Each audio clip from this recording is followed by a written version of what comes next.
سب سے زیادہ خوبصورت حضرت ابراہیم علیہ السلام کی بیوی حضرت سارہ، دنیا میں سب سے خوبصورت عورتوں میں سارہ اور مردوں میں یوسف۔ اب میں بتانا چاہتا ہوں کہ حضور کتنے حسین تھے، یوسف کتنے حسین تھے۔ یوسف بہت حسین تھے۔ ایک لڑکی زلیخا تھیں، تو زلیخا کے خواب میں ایک فرشتے نے یوسف علیہ السلام کی تصویر دکھائی تھی اور اشارہ کیا تھا، زلیخا یہی یوسف ہے جس سے تمہارا نکاح ہوگا۔ تو یوسف علیہ السلام کی تصویر جب زلیخا نے دیکھی، آنکھ کھلی تو اسی تصویر کی تلاش میں زلیخا رہتی تھی کہ وہ تصویر والا ہے کون جس سے نکاح کا مجھے اشارہ کیا گیا۔ لیکن شادی ہو گئی زلیخا کی کس سے؟ عزیز مصر سے۔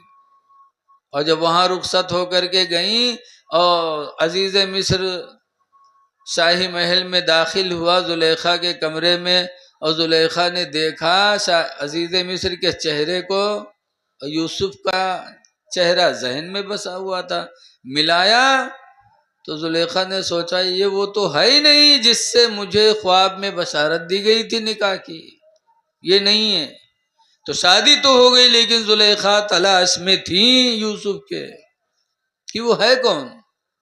اللہ کی مرضی کہ یوسف علیہ السلام کو ان کے بھائیوں نے مار کر کنویں میں ڈال دیا، لیکن کنویں میں جب گئے تو اللہ کا شکر ادا کیا تھا کہ اے اللہ جس پر تو راضی اس پر تیرا بندہ یوسف بھی راضی ہے۔ تو اللہ تعالیٰ نے یوسف علیہ السلام کو کنویں سے نجات دے دیا۔ قافلہ آیا، نکالا، مصر کی بازار میں لے کے گیا، یوسف کو بیچا۔ بہت حسین تھے، دیکھنے والوں کی لین لگتی تھی۔ بیچا، قیمت اعلان کیا تھا کہ یوسف کو ایک ترازو کے ایک پلڑے میں بٹھایا جائے گا اور یوسف ہی کے برابر دوسرے پلڑے میں سونا لیا جائے گا، انہی کے برابر چاندی۔ تو کون خرید سکتا تھا؟ مصر کے بادشاہ ہی نے لیا، اور لے کے یوسف کو جب گئے اور زلیخا کی نگاہ پڑی تو اس نے فوٹو ملایا تو کہا ہاں یہی وہ ہے جس کے ساتھ مجھے اشارہ کیا گیا تھا۔ تو زلیخا یوسف کی دیوانی ہو گئی، اور ایسی دیوانی ہوئی کہ زلیخا نے آرڈر کیا کہ 7 کمروں کا محل بنایا جائے۔ محل بن گیا۔ جب بن گیا تو زلیخا نے آرڈر کیا یوسف علیہ السلام کو، غلام تھے، کہا یوسف کمرے میں چلو، لے کے گئی، ایک کمرے میں لے کے گئی، تالا مارا، دوسرے کمرے میں لے کے گئی، پھر دروازہ بند کر کے تالا مارا۔ اسی طریقے سے تیسرے چوتھے لے کے جاتی تھیں، تالا مارتی تھیں۔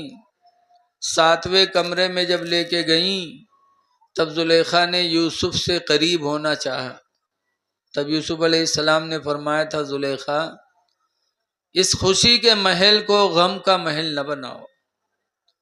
زلیخا نہ مانی اور آگے بڑھی تو یوسف علیہ السلام فرماتے ہیں زلیخا یہ کمرہ 7 کمروں کے بعد ہے، کوئی دیکھ نہیں رہا ہے، لیکن زلیخا یاد رکھو اس بند کمرے میں ہمیں تمہیں ہمارا تمہارا پروردگار دیکھ رہا ہے۔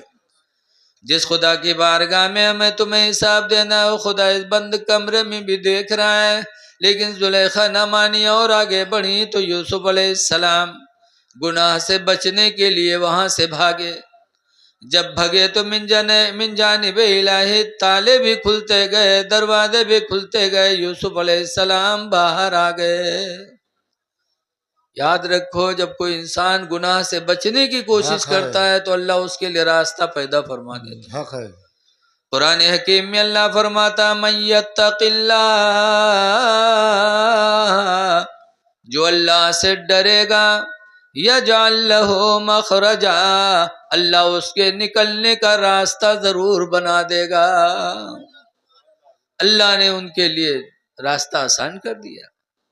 جب یوسف علیہ السلام باہر نکلے اور زلیخا اپنے مقصد میں کامیاب نہ ہوئی تو زلیخا باہر نکلی اور رونے لگی، آنکھ سے آنسو گرنے لگے۔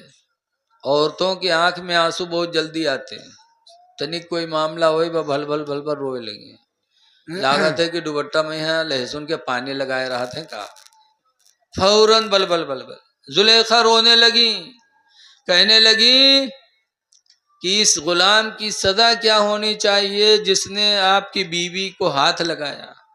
بادشاہ سے کہا عورتوں کا مکر بڑا تگڑا ہوتا ہے، فوراً پیترا بدلتی ہیں۔ اب یوسف علیہ السلام نے فرمایا میں بری ہوں، لیکن زلیخا نے تہمت لگائی تو معاملے کی چھان بین کی گئی۔ لوگوں نے کہا ایسے نہیں، پہلے یوسف کے بارے میں تحقیق کی جائے کہ یوسف کی غلطی ہے کہ نہیں ہے۔ تو لوگ جٹے۔ لکھا ہے کہ جب یوسف علیہ السلام بھگے تھے تو زلیخا نے پیچھے سے کرتا کھینچا تھا پکڑ کے، تو کرتا پھٹ گیا تھا لیکن رکے نہیں تھے۔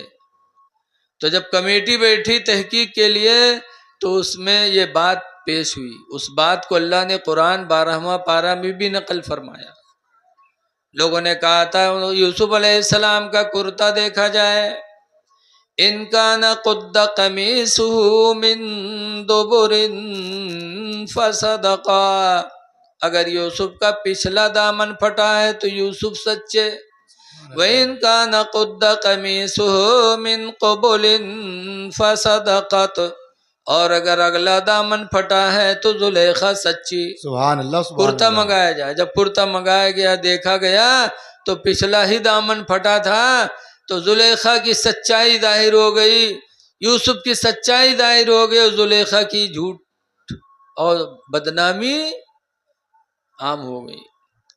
زلیخا بدنام زمانہ ہو گئی کہ غلام کو دل دے بیٹھا، جہاں 4-5 مہروے بیٹھے ہوئے پسر پسر، آئے زلیخا تو کمال کہہ دی، ہاں زلیخا تو کمال کہہ دی، اس غلام کا دل دے بیٹھی، وارے زلیخا جہاں بیٹھے ہوئے کوئی بات پرچار کراوے کھو بھائی ایک مہروک بتائی دو، بس تم کا میک ویک لگاوے نہیں ہے، یکے دو دن میں پورا قصبہ محلہ سب جان جائے، جہاں دیکھو وہیں زلیخا کی بدنامی۔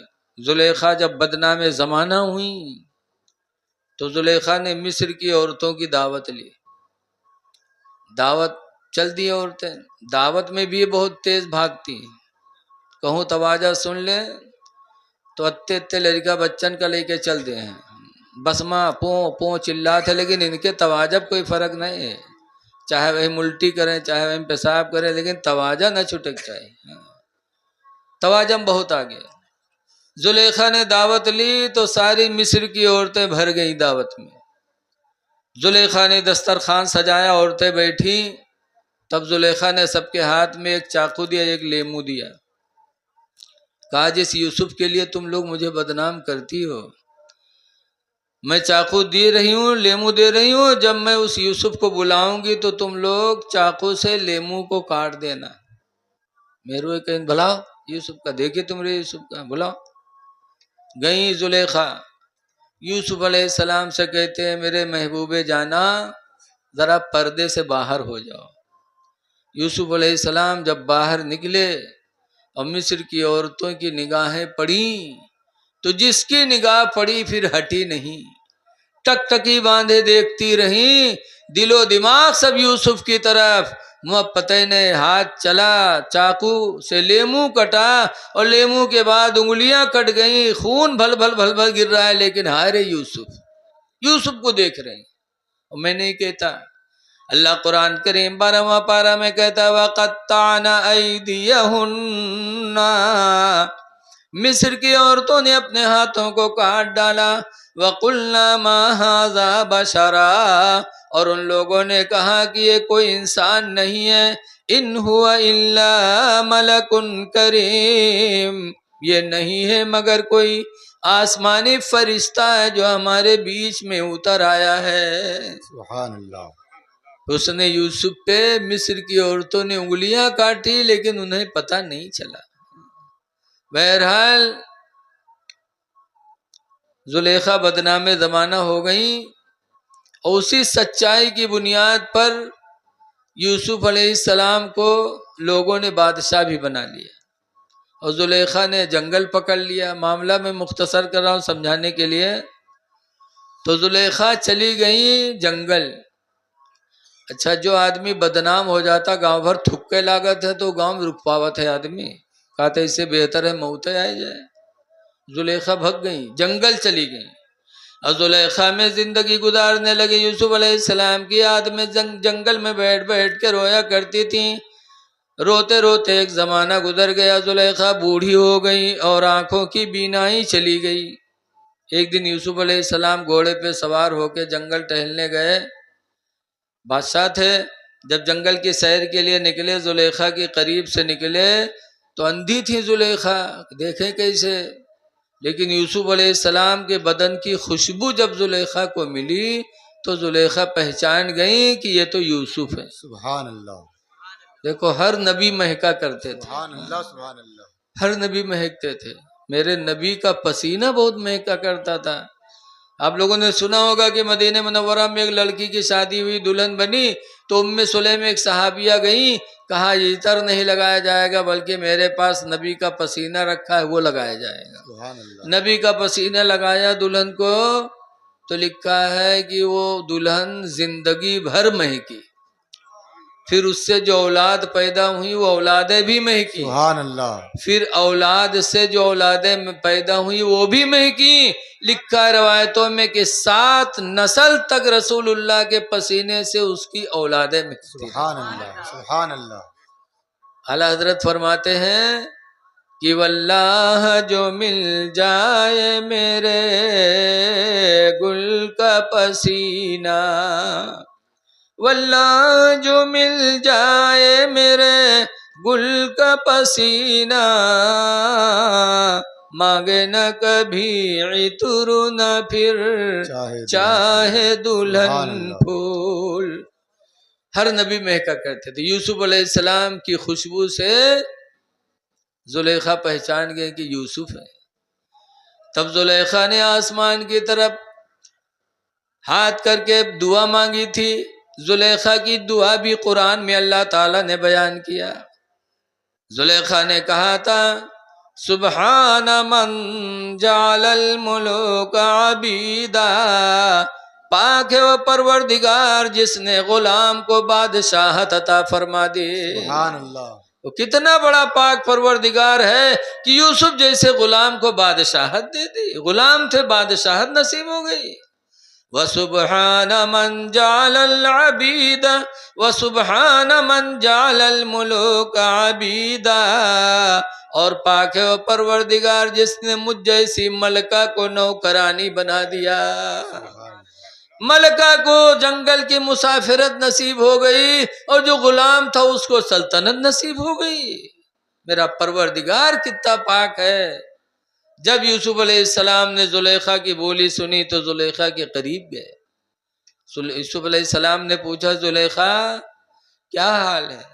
کہا دیکھ رہی ہو میں نے تمہاری محبت میں روتے روتے جوانی بھی کھو دیا، آنکھوں کی روشنی بھی گنوا دیا۔ یوسف علیہ السلام کو بڑا ترس آیا، فرماتے ہیں زلیخا میرے لائق کوئی مدد ہو تو بتاؤ۔ تو زلیخا نے کہا تھا یوسف جس خدا نے تمہیں غلامی سے نکال کر کے سلطنت عطا کی ہے اس خدا سے دعا کر دو کہ اللہ تعالی ہماری آنکھوں کی روشنی کو واپس فرما دے۔ سبحان اللہ۔ یوسف علیہ السلام نے دعا مانگی تو یوسف علیہ السلام کے دعا کے وسیلے سے زلیخا کی گئی ہوئی آنکھوں کی روشنی اللہ نے واپس فرما دی۔